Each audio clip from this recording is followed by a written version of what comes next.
چونکہ یہ آئین کی عملداری کا سوال ہے تو میں سمجھتا ہوں کہ یہ بالکل قانون اور آئین کے دائرے میں رہ کر انہوں نے یہ پروپوزل دی ہے.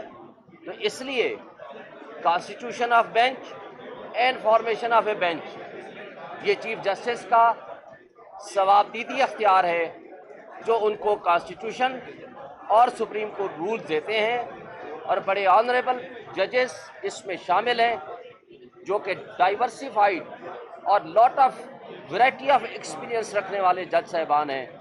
تو میں سمجھتا ہوں کہ اس بینچ کو بہرحال یہ کیس سننا چاہیے تاکہ میرٹ پہ فیصلہ آ سکے. اس میں کوئی ابہام نہیں ہے کہ 90 ڈیز کے اندر الیکشنز ہونے چاہیے. اب سوال صرف ایک ہے کہ کون اتھارٹی ہے جو یہ ڈیٹ دے سکتا ہے for the conducting of elections.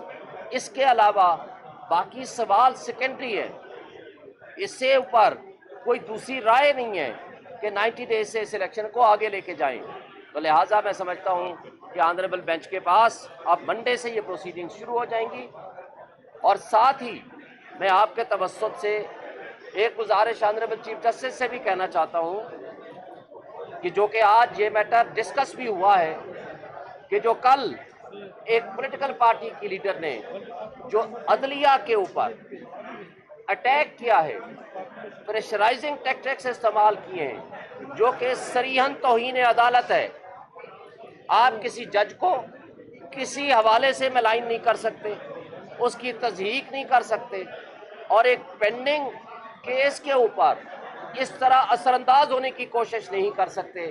اگر کوئی بھی شخص اس طرح کرے گا تو وہ صریحاً توہین عدالت میں آتا ہے. لہٰذا اس پہ آنریبل سپریم کورٹ سوچ سکتی ہے کہ کیوں نہ ان کو نوٹس دے کے ان کے خلاف توہین عدالت کی کارروائی کی جائے. سر روایت کیا ہے جب اتنے زیادہ اعتراضات آ جائیں پولیٹیکل پارٹیز کی طرف سے بھی پھر بار کونسل کی طرف سے بھی ججز پر، تو روایت کیا ہے عدالتی کہ کیا وہ کیس سنتے ہیں یا نارملی کیا استعمال؟ بالکل یہ روایت ہے کہ وہ کیس سنتے ہیں. آپ کو یاد ہوگا کہ جب دوست محمد مزاری کی رولنگ کے خلاف جب یہی میٹر یہی بینچ سن رہا تھا، اس وقت بھی آیا گیا تھا اور کہا گیا تھا کہ فل کورٹ بنائیں.